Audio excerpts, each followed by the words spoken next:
ఓం శుక్లాంబరధరం విష్ణుం శశివర్ణం చతుర్భుజం ప్రసన్నవదనం ధ్యాయేత్ సర్వ విఘ్నోపశాంతయే అని స్వామివారికి నమస్కారం చేసుకుని మనము మన పతంజలి యోగ సూత్రాల్లో పోయిన వారము రెండో పాదం సాధన పాదం మనకు అర్థమైనంత వరకు కొంతవరకు సంపూర్ణం చేసుకున్నాము. అర్థమైతే కొంచెం చేసుకుంటున్నాము, సాధన చేసుకోవడం అవసరము. అందులో ఆయన ఏం చేశారంటే పతంజలి యోగంలో 8 అంగాలు ఉన్నాయి కదా, అందులో యమము నియమము, ఈ యమ నియమాలకి ఒక్కొక్క దానికి 5 చొప్పున మొత్తం 10 ఉన్నాయి సబ్ సెక్షన్స్. అందులో అహింస, సత్య, అస్తేయ, బ్రహ్మచర్య, పరిగ్రహము, తర్వాత శౌచం, సంతోషం, తపస్సు వరకు ఈ 8 ఆయన సమాధి పాదంలో కొంతవరకు చెప్పి తర్వాత స్వాధ్యాయం ఈశ్వర ప్రణిధానాన్ని ఆపారు. ఆపి ఈ స్వాధ్యాయం ఈశ్వర ప్రణిధానంతో మన సాధన పాదం మొదలు పెట్టారు.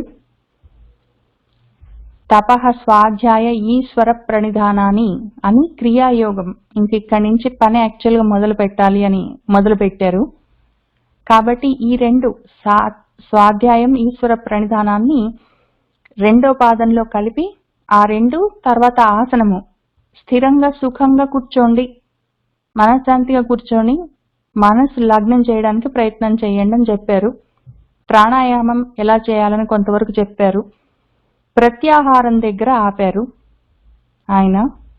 ఈ చివరి 55వ సూత్రం దగ్గరికి వస్తూ ఉన్నప్పుడు చివరి సూత్రాల్లో కాబట్టి స్వవిషయ అసంప్రయోగే చిత్త స్వరూప అనుకార ఇవ ఇంద్రియాణం ప్రత్యాహార అని చెప్పారు.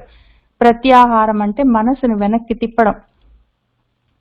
ఈ విధంగా ఆసనంలో కూర్చొని ప్రాణాయామం చేసి ఊపిర్లను కొంతవరకు కంట్రోల్ చేసి వాటిని ఒక పద్ధతిలో నడిపిస్తే ఊపిర్ల పైన, ఊపిర్లు మన స్థూల శరీరానికి సంబంధించినవి, వాటి మీద ఆధారపడి సూక్ష్మ శరీరంలోని ప్రాణాలు కదులుతూ ఉంటాయి.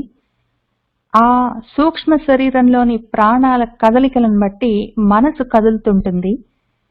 ఆ మనసు కదలికలు కొంతవరకు నియమించాలంటే, వాటిని కొంతవరకు ఒక పద్ధతిలో నడిపించాలంటే ప్రాణాలని కంట్రోల్ చేయాలి.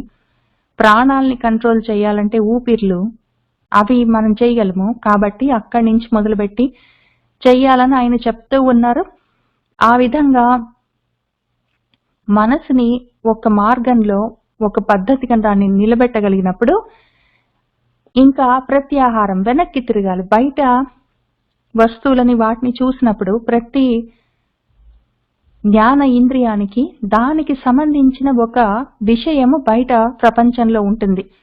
మనకు ఒక కన్ను ఉంది అంటే కన్ను గుడ్డు స్థూల శరీరానికి సంబంధించింది. దాని వెనకాల చూసే శక్తి అన్నది ఆ 5 రకాలుగా ఉంటాయి. అవి పంచ ఇంద్రియాలకు ఒక్కొక్క దానికి ఒక్కొక్కటి దాన్ని నడిపించే శక్తి ఒకటి ఉంటుంది. స్థూల శరీరానికి ఉన్న కంటి గుడ్డు ఉంది కదా, దాని వెనకాల చూసే శక్తి ఉంటుంది సూక్ష్మ శరీరంతో కలిసి. స్థూల శరీరానికి వినే చెవు ఒకటి ఉంటుంది, ఆ వినే శక్తి లోపల ఉంటుంది. ఆ విధంగా ప్రతి దానికి మనకి లోపల ఒక సెట్ ఉంటుంది. ఈ కన్ను చూసే శక్తి ఉంది, కన్ను గుడ్డు ఉంది, అది చూస్తుంది, కన్ను తెరుచుకోనుంది, దానికి వెనకాల చూసే శక్తి ఉంది అంటే ఎదురుగా ఒక దృశ్యం ఉండాలి, ఒక రూపం ఉండాలి, ఒక విషయం ఉండాలి కనిపించడానికి. అది దాని విషయం. చూసే శక్తి ఉన్న కంటికి దానికి సంబంధించిన దాని సొంత విషయము ఒక దృశ్యం కళ్ళ ముందు. అట్లనే వినే శక్తి ఉన్న చెవుకు, ఆ ఇంద్రియానికి దానికి ఉన్న సొంత విషయము ఏదో శబ్దం, ఏదో పాటనో, ఎవరో మాట్లాడారో, ఫోన్ మోగిందో, ఏదో ఒకటి. అట్లనే ఏదో రుచి చూసే నాలిక అనే ఇంద్రియానికి బయట ఉన్న దాని సొంత విషయము ఏదో తినడానికి వీలుగా ఉన్న వస్తువు, ఆ రకంగా. స్పర్శ ఆ రకంగా, లేదా వాసన ఆ రకంగా. ఆయన ఏం చెప్తున్నారంటే ప్రత్యాహారం, లోపలికి తిరగడము అంటే ఏంటంటే బయటి వస్తువులతో సంబంధం లేకుండా వెనక్కి తిరగడం కదా. అదేం చెయ్యాలి అంటే అసంప్రయోగం చెయ్యాలి, ఆ కనెక్షన్ కట్ చేయాలి. దేని ఇంద్రియానికి ఉన్న దాని వస్తువుని కనెక్షన్ లేకుండా చేయాలి. అట్లా చేస్తే అప్పుడు ఏం చేస్తాయంటే మరి ఇంద్రియాలు అయితే ఉన్నాయి కదా, కళ్ళు అవన్నీ మూసుకొని కూర్చున్నా, చెవులు అవన్నీ మూసుకొని కూర్చున్నా, నోరు కట్టేసుకొని కూర్చున్నా, లోపలైతే ఆ విషయాలు ఉన్నాయి కదా, అవి కంటికి చూసే శక్తి, చెవుకు వినే శక్తి ఉన్నాయి. వాటిని ఎట్లా కంట్రోల్ చేస్తాము? అవి ఎట్లా మూస్తాము? చెవులంటే మూసుకుంటాం, కళ్ళంటే మూసుకుంటాం, చూసే శక్తిని లేదా వినే శక్తిని వాటిని ఏం చేస్తాము? వాటిని మూయలేం కదా. కాబట్టి అవేం చేస్తాయి? అవి ఉన్నాయి, మరి అవి పనిచేస్తున్నాయి. అవేం చేస్తాయంటే బయట నుంచి అవకాశం లేదు కాబట్టి అవి లోపల మనసులోనే ఏమున్నాయో, రూపాలు గాని శబ్దాలు గాని మనసులో లోపల ఉన్నాయో వాటిని పట్టుకోవడానికి ప్రయత్నం చేస్తాయి. అవి లోపలే ఉన్నాయి, ఆ లోపలే ఉన్న వాటిని, మనసులో ఉన్న వాటిని పట్టుకోవడానికి ప్రయత్నం చేస్తాయి. ఆ విధంగా లోపలికి తిప్పాలి వాటిని అని ఆయన చెప్తూ అక్కడ ఆపారు. ఆ ప్రత్యాహారం దగ్గర ఇక్కడ ఈ ప్రత్యాహారం అయిపోయిన తర్వాత మళ్ళీ మనకి ధారణ, ధ్యానము, సమాధి అని ఇంకా 3 మిగిలాయి. ఆయన ఈ మూడింటిని, ధారణ, ధ్యాన, సమాధి అంగాలను ఆయన సాధన పాదంలో చెప్పలేదు. సాధనలో ఇంతవరకు మనం సాధన చేసి ఇంతవరకు సాధిస్తే అది బాహ్యమైన విషయాలను సాధించినట్టు. మొత్తం యమ నియమాల దగ్గర నుంచి ఆసన ప్రాణాయామ ప్రత్యాహారాల వరకు బయట విషయాల నుంచి కనెక్షన్ కట్ చేసి మనము లోపలికి తిరగడం వరకు హెల్ప్ చేస్తాయి.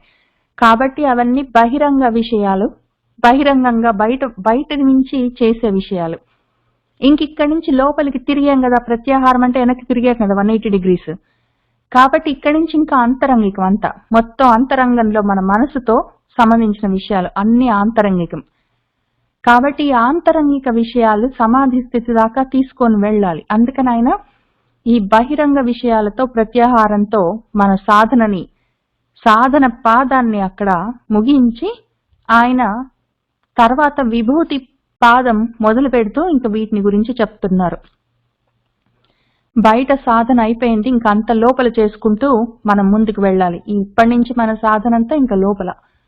ఆ రకంగా ఆయన దాన్ని ఒక్కొక్క విషయాన్ని చాలా జాగ్రత్తగా సెక్షన్ వైజ్ గా ఆయన తయారు చేశారు మన కోసం.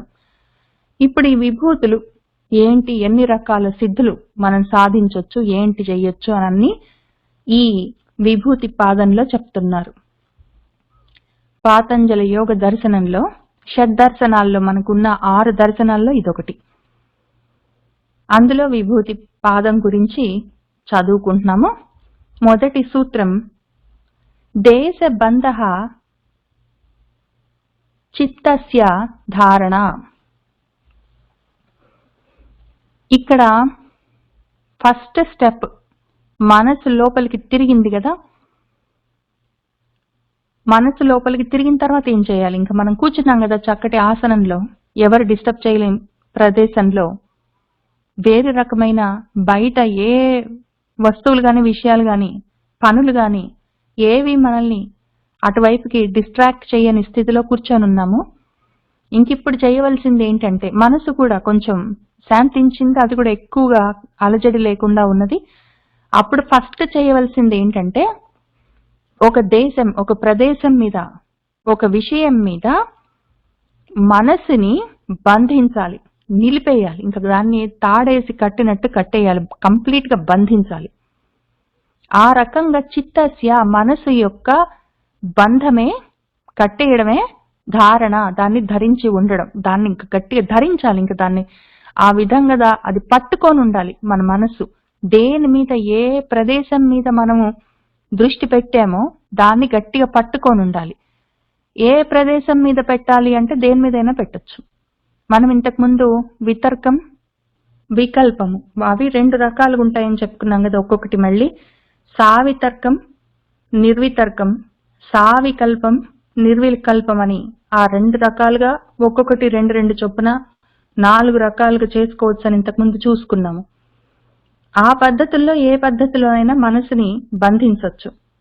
కావాలంటే మనము ముక్కు కొస మీద పెట్టి దాన్ని మనసుని బంధించవచ్చు. మన భగవంతుడు భగవద్గీతలో ధ్యాన యోగంలో చెప్పినట్టు ముక్కు కొస అంటే దాన్ని ఎడ్జ్ ఎక్కడ అంటే ఎక్కడైనా కావచ్చు. ఒకటి యాక్చువల్ గా మన పై పెదవికి దగ్గరగా ఉన్న కొస అయినా కావచ్చు, లేదా 2 కళ్ళు కలిసే చోటైనా కావచ్చు. నాసికాగ్రం అంటే ఆ రెండిట్లలో ఏదైనా ఒకటి, ఏదైనా పర్వాలేదు. లేదా నాభి దగ్గర మనసుని కంప్లీట్ గా కేంద్రీకరించి ధరించి దాన్ని అక్కడ పట్టుకొని ఉంచాలి. లేదా సహస్రార కమలం దగ్గర పట్టుకొని ఉంచవచ్చు. లేదా ఈ భ్రూమధ్య రేఖ ఆల్రెడీ చెప్పుకున్నాం కదా. ఇంకొక అవకాశం హృదయ పుండరీకం దగ్గర. ఏవైనా సరే, నాభి కాకపోతే హృదయ పుండరీకం, అది కాకపోతే మన పై పెదవి దగ్గర ఉన్న ముక్కు కొస, లేదా భ్రూమధ్య రేఖ, లేదా సహస్రారం, ఎక్కడైనా పర్వాలేదు. అక్కడ ఇక్కడ అని లేదు, దేని మీదైనా పెట్టచ్చు. ఒకవేళ ఈ వస్తువులలో మన సొంత నాభి మీద గాని మన సొంత ముక్కు కొస మీద గాని మనసు నిలబడకపోతే, లేదా వాటి మీద అంత ఇంట్రెస్ట్ లేకపోతే పర్వాలేదు, బలవంతంగా అక్కడే ఎక్కడో దగ్గర పెట్టాలని ఏం లేదు. ఎదురుగా ఉన్న భగవంతుడి పటమైనా పర్వాలేదు, లేదా దీపమైనా పర్వాలేదు, లేదా గోడ అయినా పర్వాలేదు, ఏదైనా పర్వాలేదు. దేని మీద అని కాదు, ఏదో ఒక ప్రదేశం మీద చాలా ఫోకస్డ్ గా అక్కడే చూపు నిలబెట్టాలి.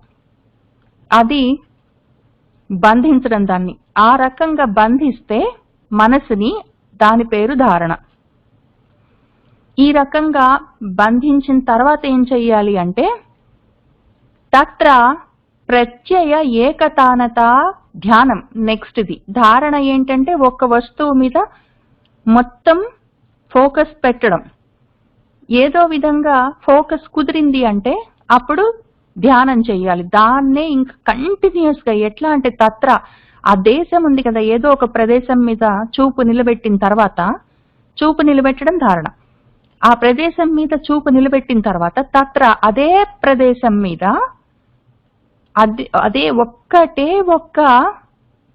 ప్రత్యయం, ఆలోచనని ఏకతానంలాగా కంటిన్యూస్ గా ఆజ్యధారలాగా నిరంతరంగా బ్రేక్ అవ్వకుండా దాని మీదే దృష్టి లగ్నం చేసి ఉండడం ధ్యానం. మనసు లగ్నం అవ్వడం అంటాం కదా, ఆ రకంగా మనసుని లగ్నం చేయాలి కంటిన్యూస్ గా. ఎంతసేపు చేయగలిగితే అంతసేపు. ఇది చేస్తూ అదే పనిగా మనము ఇంకొక పని కూడా చేస్తుండాలి. ఈ ధారణ చేసినప్పుడు ఏదో భగవంతుడి మూర్తి మనము ధారణ చేశామంటే దాని మీద మనం మనసు పెట్టాము, ఆ ప్రదేశం మీద. ఇంకా అప్పుడు ఏం చేయాలంటే ధ్యానంలోకి వెళ్తూ ఉన్నప్పుడు, ఇంకా ఈ ధారణని ధ్యానంగా మారుస్తున్నప్పుడు ఏం చేయాలంటే ఈ భగవన్మూర్తి ఉన్నది, దాని పైన గ్లాస్ ఉన్నది, దాని చుట్టూ ఫ్రేమ్ ఉన్నది, దాని వెనకాల గోడ ఉంది, కింద టేబుల్ ఉంది, ఇవన్నీ కూడా కనిపిస్తుంటాయి కదా మరి ఫస్ట్ అసలు కూర్చోగానే. ఒక్కొక్కటి ఆ ప్రత్యయాలు, మనసులో ఆలోచనలన్నీ తీసేస్తుండాలి. ఒక్కొక్కటి ఇంకా అవన్నీ కళ్ళకు కనిపించకుండా పోవాలి. ఒక్కొక్కటి అట్లా పోతూ ఏదైనా సరే భగవన్మూర్తి మీద. అందుకే మనము పైనుంచి కింది దాకా అమ్మవారి నుదురు అష్టమి నాటి చంద్రుల్లాగా ఉంది, అమ్మవారి ముక్కు సంపెంగ మొగ్గలాగుంది, అమ్మవారి పెదవులు దొండ పండులాగా ఉంది అని ఒక్కొక్కటి ఎందుకు చెప్పుకుంటూ వస్తామంటే ఈ కాన్సన్ట్రేషన్ కోసమే. అందుకే ధ్యాన మంత్రాలు అందుకే ఇచ్చేది. ముందు మొత్తం భగవన్మూర్తి, ఏదో లేకపోతే పటం కాకపోతే మూర్తి ఉందనుకోండి, ఏదో అమ్మవారి మూర్తి ఉంది, లేదో స్వామివారి మూర్తి ఉంది, ఆ మూర్తి అయినా సరే చుట్టుపక్కల టేబుల్, ఆయన మెళ్ళలో వేసిన పూలదండ అట్లాంటివన్నీ ఉంటాయి, అవన్నీ కనిపిస్తాయి కదా. ఒక్కొక్కటి మనసులో తీసేస్తూ పోవాలి. ఒక్కొక్క ప్రత్యయాన్ని తీసేస్తూ పోతే ఏదో ఒక్క వస్తువు మీద, అమ్మవారి నుదురు మీదో, అమ్మవారి కళ్ళ మీదో, నోరు మీదో, ఒక్క కన్ను మీదో, చెవు మీదో, అరచెయ్యి మీదో, పాదాల దగ్గర, మోకాల దగ్గర, మోకాలైనా పర్వాలేదు, పాదమైన, నడుమైన, వక్షస్థలమైన, ఎక్కడ మనసు నిలిపిస్తే అక్కడ అంటే ఇంకా ఆ ఫోకస్ ని నేరో చేస్తుండాలి. బుల్సై లాగా ఏదో ఒక బాణం వేస్తే అది ఒక 2-3 మైల్స్ రేడియస్ లో ఎక్కడైనా పోయి పడొచ్చు కాదు. ఎంత తక్కువ అక్కడ ఉంటుంది, టార్గెట్ ఉంటుంది, ఆ టార్గెట్ లో మధ్యలో వెళ్లి గుచ్చుకోవాలి. ఆ రకంగా ఒక చిన్న ఏరియా టార్గెట్ పెట్టుకొని ఆ భగవన్మూర్తి అయినా సరే అక్కడే మనసు నిలబడాలి. ఆ రకంగా ఒక్కటే ప్రత్యయం ఉండాలి. ఆ రకంగా చేయగలిగితే అప్పుడు ఆ ధ్యానం తీవ్రంగా అవుతూ ఉన్నదని అర్థం. అటువంటి తీవ్ర స్థితిలో ఏమవుతుందంటే ఇంకా థర్డ్ స్టెప్కి వెళ్ళొచ్చు, సమాధి స్థితికి.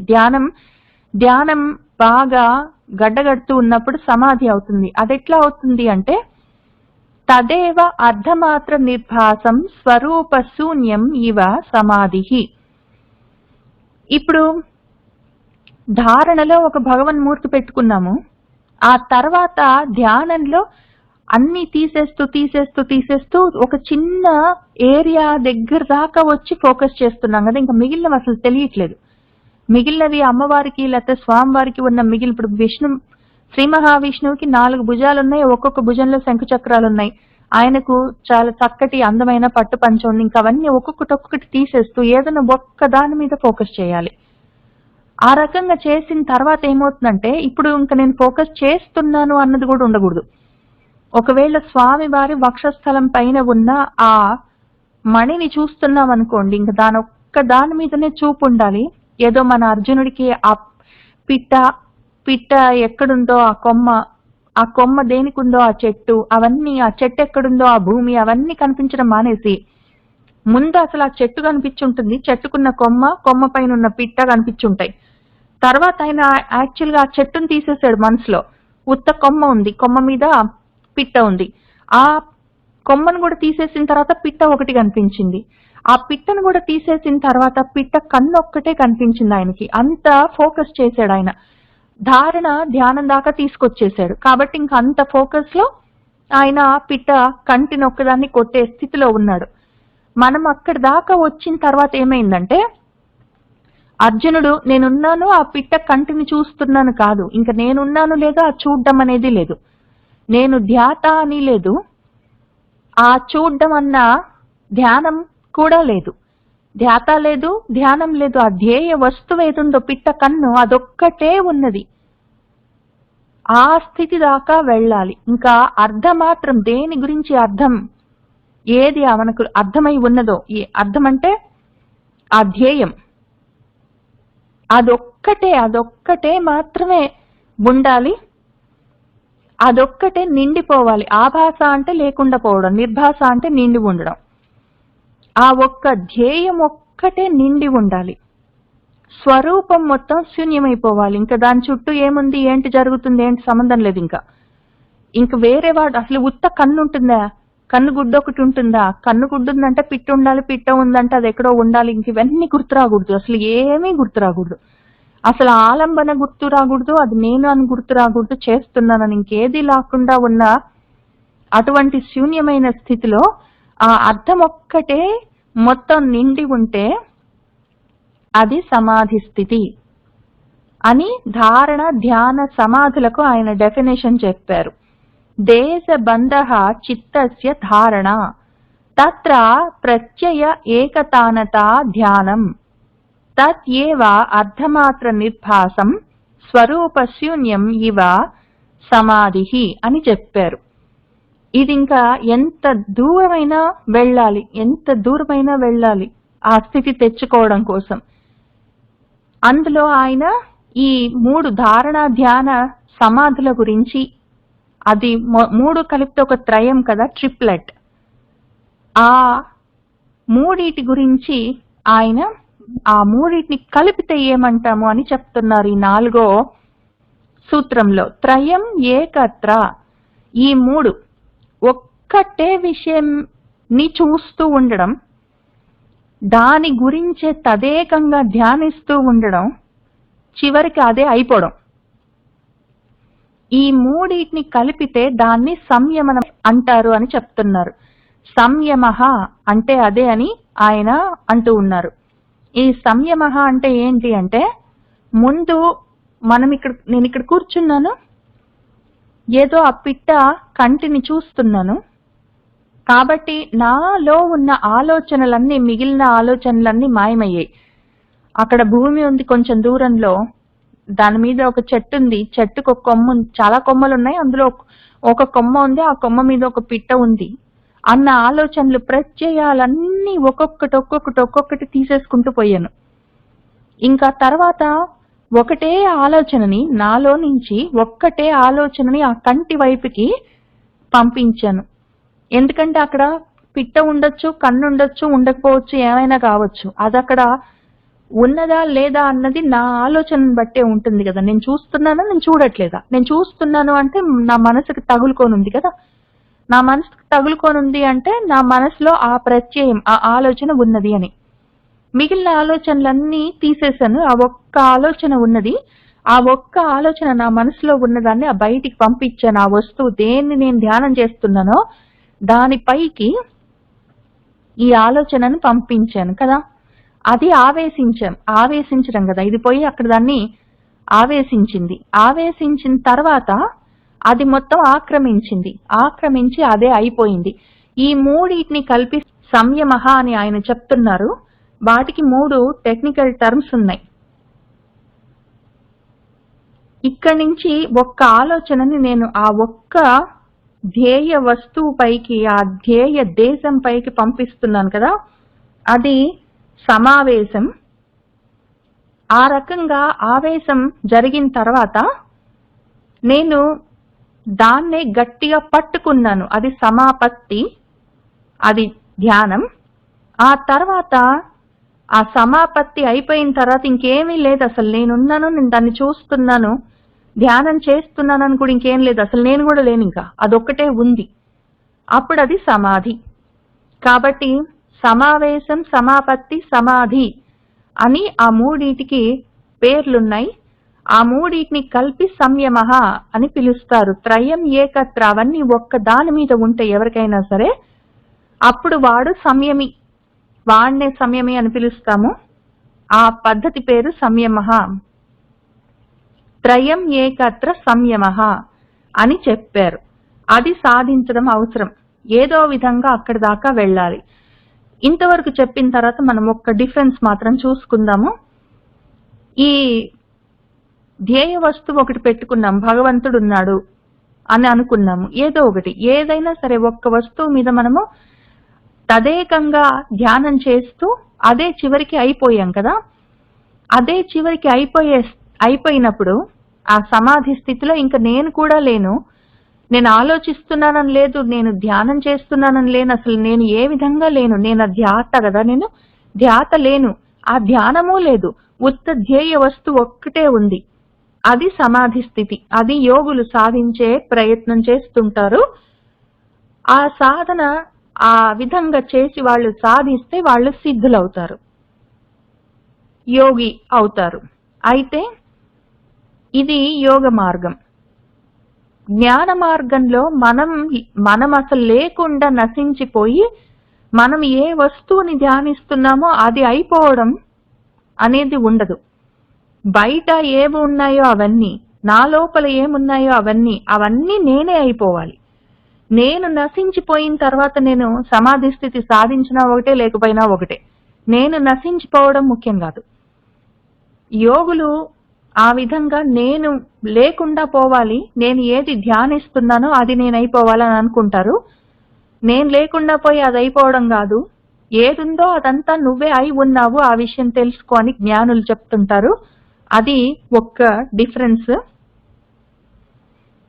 ఆ డిఫరెన్స్ ఎందుకు చెప్పుకున్నామంటే ఏంటి చేయడానికి ప్రయత్నం చేస్తున్నామో మనకు తెలియాలి కదా. నేను అసలు ధ్యానం కూడా లేను, ధ్యానం అనే ప్రక్రియ కూడా లేదు అంటే అసలు నేను లేకుండా పోతాను, అసలు మొత్తమే నేను లేకుండా పోతాను. మళ్ళీ ఆ సమాధి స్థితిలోంచి బయటికి వస్తే మళ్ళీ లోక వ్యవహారాలన్నీ బయలుదేరుతాయి, అది వేరే విషయం. కానీ నేను లేకుండా పోయేది కాకుండా అన్నీ నేనైపోయే దానికోసం కూడా మనం ప్రయత్నం చేయొచ్చు. కాబట్టి అది ఆ రకంగా 3 సమావేశం, సమాపత్తి, సమాధి 3 కలిపితే త్రయం. ఆ 3 ఏకత్ర ఒక్కటే విషయం మీద ఉంటే అది సంయమః. తత్ జయాత్ ప్రజ్ఞా ఆలోకః. ఆ విధంగా తత్, ఈ విధంగా ఈ సంయమనాన్ని సాధిస్తే, జయించడం అంటే సాధించడం, దాన్ని సాధిస్తే అప్పుడు ప్రజ్ఞ ఆలోకః.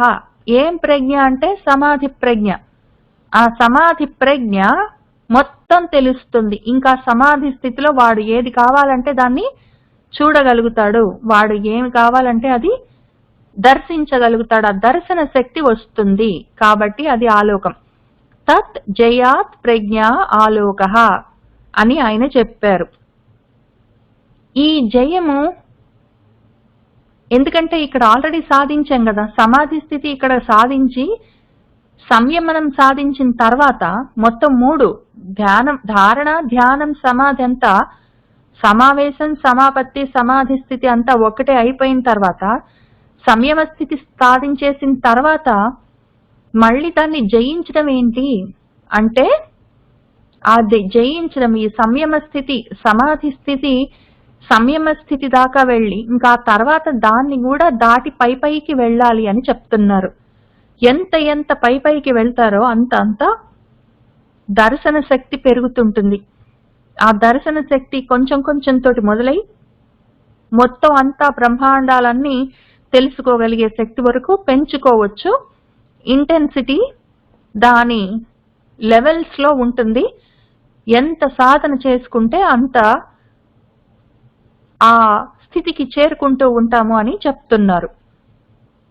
తస్య భూమిషు వినియోగః, ముందు ఈ సమాధి స్థితి దాకా ముందు ధ్యానం బాగా గట్టిగా కుదురుకున్నాక అది సమాధి అవుతుంది. సమాధి స్థితిలో ఉండి దాన్ని సంయమ స్థితికి తెచ్చుకొని అక్కడి నుంచి పెంచుతూ పోతే ఒక్కొక్క భూమికి దాటుతూ ఉంటే డైమెన్షన్, ఒక్కొక్క లెవెల్, ఒక్కొక్క డైమెన్షన్ దాటుతుంటే ఆ కింది డైమెన్షన్ లో ఏమేమి సాధించామో దాన్ని ఉపయోగిస్తూ, దాన్ని వినియోగిస్తూ మళ్ళీ పై లెవెల్లో సాధిస్తూ ఉండాలి. పై లెవెల్లో సాధించింది ఏముందో దాన్ని మళ్ళీ ఇన్వెస్టింగ్ చేస్తూ, దాన్ని ఉపయోగిస్తూ, వినియోగిస్తూ మళ్ళీ నెక్స్ట్ లెవెల్ సాధించాలి.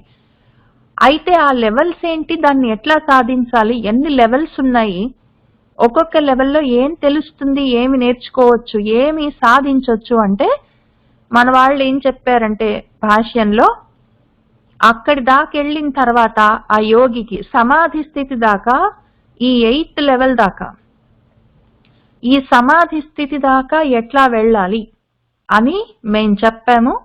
ఈ యమ, నియమ, ఆసన, ప్రాణాయామ, ప్రత్యాహార, ధారణ, ధ్యాన, సమాధి వరకు చెప్పాము. ఎక్కడెక్కడో తిరుగుతున్న, అసలు ముందు ఫస్ట్ ఆఫ్ ఆల్ రకరకాలుగా ఉన్న నీ పద్ధతులను, లైఫ్ స్టైల్స్ ని మార్చి బాగా చేసుకోవాలి, శుద్ధి చేసుకోవాలి, బయట లోపల, మనసులో, మాటలో అన్ని. ఆ తర్వాత కుదురుగా కూర్చో, ప్రాణాయామం చేసి మనసుని కుదురుగా ఉంచు. తర్వాత నీ లోపల ఉన్న విషయాలు, ముందు నీ మనసుని శుద్ధి చేసుకోవడం కోసం లోపలికి తిరుగు. తర్వాత బయట విషయం మీద, ఒక వస్తువు మీద ధారణ చెయ్యి, దాన్ని ధ్యానించు, దాన్ని బట్టి నువ్వు సమాధి స్థితికి వెళ్తావని చెప్పాము. ఇంతవరకే చెప్పగలము. ఇంకా తర్వాత ఈ సమాధి స్థితి దాకా నువ్వు సాధించుకున్నాక ఇంకా యోగమే, నువ్వు చేస్తున్న యోగ సాధనే, ఆ యోగమే నిన్ను ముందుకు నడిపిస్తుంది. ఆ యోగమే నీకు గురువై ఉంటుంది. అదే నీకు అదృశ్య శక్తిగా నీలో అదే కదులుతూ ఉంటుంది.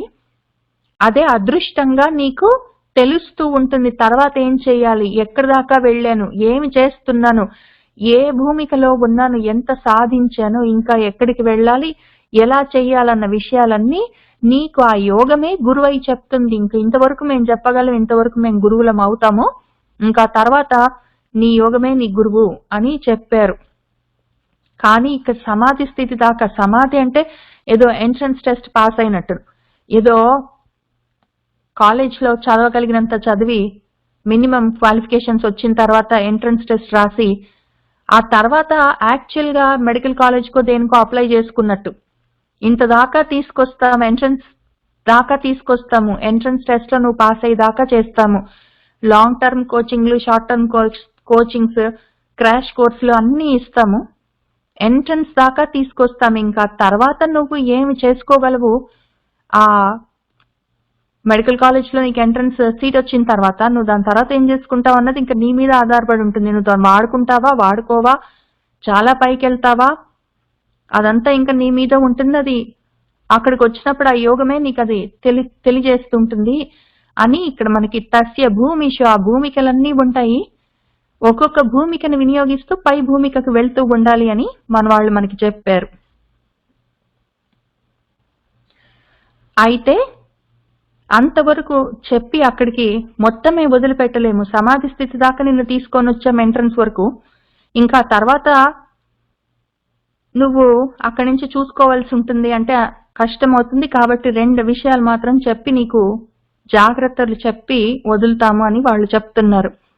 ఇక్కడి నుంచి ఇంకా మార్గం నీకే తెలుస్తుంది, కానీ 2 విషయాలు మాత్రం నువ్వు వదిలిపెట్టద్దు. ఒకటి, ఈశ్వర ప్రణిధానం ఉంది కదా, దాన్ని మాత్రం వదిలిపెట్టద్దు. ఈశ్వర స్ఫురణ వదిలిపెట్టావంటే జారిపోతావు. అప్పుడు నీ సమాధి స్థితిలో నువ్వు సాధించే సిద్ధులన్నీ క్షుద్ర విద్యలకి పనికొస్తాయి, క్షుద్ర శక్తులు అవుతాయి అవన్నీ. కాబట్టి అవన్నీ నీ పతనానికి కారణం కాకుండా నువ్వు సాధించేవి ఏమైనా సిద్ధులు ఉంటాయి, ఆ ఉన్న సిద్ధులన్నీ కనీసం అవుతే లోకానికి ఉపకారం చెయ్యాలి, లేదా కనీసం నీకు ఉపకారం చెయ్యాలి. నీకు లోకానికి కీడు జరగకూడదు అంటే నువ్వు ఆ ఈశ్వరుణ్ణి మాత్రం వదిలిపెట్టకూడదు. ఆ విషయం ఎప్పుడూ మర్చిపోకు. నీకేవైనా సిద్ధులు రావచ్చు, నువ్వేవైనా ఎక్కడి నుంచైనా గాల్లో నుంచి వస్తువులు తీయడము, నువ్వు శరీరాన్ని చాలా లైట్ గా చేసుకోవడం, అట్లాంటివి ఏవైనా చాలా సిద్ధులు వస్తాయి. కానీ ఆ వచ్చిన సిద్ధులతో నువ్వు నేను కాబట్టి ఇంత చేశానని అనుకున్నావంటే మాత్రం పతనం అయిపోతావు. కాబట్టి ఈశ్వరుణ్ణి మాత్రం అస్ఫురణ మాత్రం వదిలిపెట్టకని చెప్తున్నారు జాగ్రత్తలు ఈ సూత్రం దగ్గర మనకి. తర్వాత ఇంకొక జాగ్రత్త ఏంటంటే, ఇక్కడ దాకా సమాధి స్థితి దాకా నువ్వు వచ్చావు, నువ్వు చేసుకోగలుగుతున్నావు అన్నప్పుడు వినయం ఉండాలి. నేను కాబట్టి చేశానన్న అహంకారం ఉన్నదంటే మళ్ళీ నువ్వు జారిపోతావు, నువ్వు పతనం అయిపోతావు. నీకు నీ చుట్టూ ఉన్న మొత్తం ఎన్వైరన్మెంట్ కి కీడు జరుగుతుంది. కాబట్టి ఒకటి, ఈశ్వర స్ఫురణ మాత్రం ఎప్పుడు వదిలిపెట్టద్దు. రెండోది, నువ్వు వినయం మాత్రం ఎప్పుడు వదిలిపెట్టద్దు, అహంకారం ఉండకూడదు, భగవంతుణ్ణి విస్మరించొద్దు అని చెప్పారు. అని చెప్పి కాబట్టి ఆ విధంగా తస్య భూమిషు వినియోగ చేసుకో అని చెప్పారు. తర్వాత 7వ సూత్రం దగ్గర త్రయం అంతరంగం పూర్వేభ్యః. ఇంతవరకు చెప్పినవి ధారణ, ధ్యాన, సమాధి అంగాలన్నీ ఇంతకన్నా ముందు చెప్పిన పూర్వేభ్యః, పూర్వ అంగాలు ఉన్నాయి కదా, ఈ ధారణ, ధ్యాన, సమాధుల కన్నా ముందున్న ఈ 5 యమ, నియమ, ఆసన, ప్రాణాయామ, ప్రత్యాహారాలన్న 5 పూర్వం చెప్పినవన్నీ ఇప్పుడు చెప్తున్న ఈ 3టికి, ధారణ, ధ్యాన, సమాధులకి, ఈ 3 ఆ పూర్వం చెప్పిన వాటికి అంతరంగం లోపల ఉంటాయి. ఆ బయట చెప్పినవి యమ, నియమ, ఆసన, ప్రాణాయామ, ప్రత్యాహారాలు అవి బయట విషయాలు, బహిరంగ విషయాలు. బయట ప్రపంచంలో ఉన్న వాటితో నువ్వు కనెక్షన్ ని ఏ విధంగా కంట్రోల్ చేసుకోవడం, నీ ఊపిరి ఎట్లా కంట్రోల్ చేసుకోవడం, నువ్వు ఎక్కడ కూర్చున్నావు, ఏం చేస్తున్నావు అన్న వాటి మీద నీ కంట్రోల్, అవన్నీ బయట విషయాలు.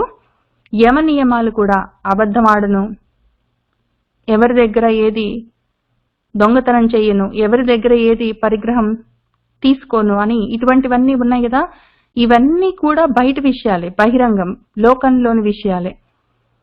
అట్లానే ఆసనం కూడా, నువ్వు ఎక్కడ కూర్చుంటున్నావు ఏంటి అని, ప్రాణాయామం కూడా ఊపిరి, నువ్వు తీసుకునే వదిలే ఊపిర్లు, ఇవన్నీ బయట విషయాలు. కాబట్టి ఈ 5 పూర్వేభ్యః ఈ త్రయానికి బయట ఉంటాయి, ఈ త్రయమేమో ఈ పూర్వం చెప్పుకున్న వాటికి అంతరంగమై లోపల ఉంటాయి అని చెప్తున్నారు. త్రయం అంతరంగం పూర్వేభ్యః. ఇక్కడి నుంచి ఇంకంత లోపల ఉంటుంది, మొత్తం మన సాధనంతా లోపల చేసుకోవాలి. ఆ విధంగా నువ్వు ఆ సమాధి స్థితిని ఇంకా ఒక్కొక్క లెవెల్లో దాటుతూ భూమికలన్నీ దాటుతూ నువ్వు పైదాకా తీసుకొని వెళ్తే ఏం జరుగుతుంది అంటే, తదపి బహిరంగం నిర్బీజస్య. ఈ మొత్తం సావితర్క, నిర్వితర్క, సావికల్ప సమాధులన్నీ దాటుతూ వెళ్తూ ఉంటే, ఒక్కొక్క భూమిక డైమెన్షన్ దాటుతూ నువ్వు ఆ స్థితులు, మళ్ళీ అందులో పైగా ఇవి 4 ఉన్నాయి అనుకోకూడదు. సావితర్కం నుంచి నిర్వితర్కానికి వెళ్లేప్పుడు కూడా మధ్యలో చాలా డైమెన్షన్స్ ఉండొచ్చు. నీ లెవెల్ ని బట్టి, నీ ఇంటెన్సిటీని బట్టి, ఎంత ఎక్కువగా చేస్తున్నావా, మధ్యంగా చేస్తున్నావా, మృదువుగా చేస్తున్నావా సాధనాన్ని, దాన్ని బట్టి ఉంటాయి. మరి చాలా లెవెల్స్ ఉండొచ్చు. బేబీ స్టెప్స్ వేసుకోవచ్చు, పెద్ద పెద్ద అంగలు వేసుకోవచ్చు, ఏదో రకంగా వెళ్తున్నప్పుడు చివరికి నువ్వు నిర్వికల్ప సమాధి స్థితి, నిర్బీజ సమాధి స్థితి దాకా వెళ్తావు కదా. అక్కడి దాకా వెళ్తే ఒకవేళ అంతకన్నా ముందున్న సమాధి స్థితులన్నీ బహిరంగం అయిపోతాయి. అప్పుడు ఓన్లీ నిర్బీజ సమాధి స్థితి మాత్రమే అంతరంగం అవుతుంది. ఇప్పుడేమో ఓన్లీ మనకు యమ, నియమాసన, ప్రాణాయామ, ప్రత్యాహారాల వరకు బహిరంగం, ధారణ, ధ్యాన, సమాధి వరకు అంతరంగం అయింది కదా. ఈ సమాధి స్థితిలో లెవెల్స్ అన్ని దాటుకుంటూ చివరికి నిర్బీజ సమాధి స్థితి దాకా వెళ్తే అప్పుడు ఇంతవరకు కూడా ఇవన్నీ కూడా మొత్తం అన్ని కలిపి బహిరంగం అయిపోతాయి. అదొక్కటే అంతరంగం అయి ఉంటుంది. తదపి బహిరంగం నిర్బీజస్య. అంత లోతుగా వెళ్ళగలిగితే అన్నుంటాయి అక్కడ. దానికి చాలా డిసిప్లిన్ కావాలి, చాలా నిష్ట కావాలి. ఆ విధంగా ప్రయత్నం చేసుకోవచ్చు అని చెప్తున్నారు. 9వ సూత్రం వ్యుత్థాన నిరోధ సంస్కారయోః అవిభవ ప్రాదుర్భావౌ నిరోధ క్షణ చిత్తాన్వయో నిరోధ పరిణామః. ఇక్కడి నుంచి పరిణామాలు 3 చేంజెస్ చెప్తున్నారు. పరిణామాలు ఇక్కడ నిరోధ పరిణామం చెప్తున్నారు, సమాధి పరిణామం చెప్తున్నారు, ఏకాగ్రత పరిణామం అని 3 పరిణామాలు చెప్తున్నారు. పరిణామం అంటే మార్పు, చేంజెస్. నీలో ఎట్లాంటి చేంజెస్ వస్తాయి, రావాలి. ఈ యోగాన్ని ఎంత సాధన చేస్తుంటే అంత ముందుకు వెళ్తూ ఉంటాం, అంత పైకి వెళ్తుంటాం, అంత లోపలికి వెళ్తూ ఉంటాము. అట్లా వెళ్తూ ఉన్నప్పుడు ఒక్కొక్క స్టెప్ దాటుతూ ఒక్కొక్క మెట్టెక్కుతూ వెళ్తున్నప్పుడు ఏం జరుగుతుందంటే వ్యుత్థానం అంటే లోక వ్యవహారం మనకు ఒకటి ఉంటుంది జనరల్ గా, శరీరం అని ఉన్నాక. ఇంకొకటి నిరోధం, ఈ బయట వ్యవహారాల్ని, ఊపిర్లని, మనసుని కంట్రోల్ చేసుకోవడం ఉంటుంది, నిరోధించడం. బేసిక్లీ సమాధి స్థితి లేదా సమాధి యోగం. ఈ యోగా అభ్యాసం చేస్తుంటే, యోగ మార్గంలో ఉన్నవాళ్ళు చేస్తే యోగాభ్యాసం చేస్తుంటారు, లేకపోతే వ్యుత్థానంలో ఉంటారు, లోక వ్యవహారంలో. అయితే వాళ్ళు ఏదో బిల్స్ కడుతుంటారు, ఆఫీస్ పని చేస్తుంటారు, చేస్తుంటే ఈ పని చేస్తుంటారు, లేదా సమాధి కోసం అని చెప్పి యోగ సాధన చేస్తుంటారు. ఆ రెండిట్లలో ఏదో ఒకటే కదా చేస్తున్నారు వాళ్ళు.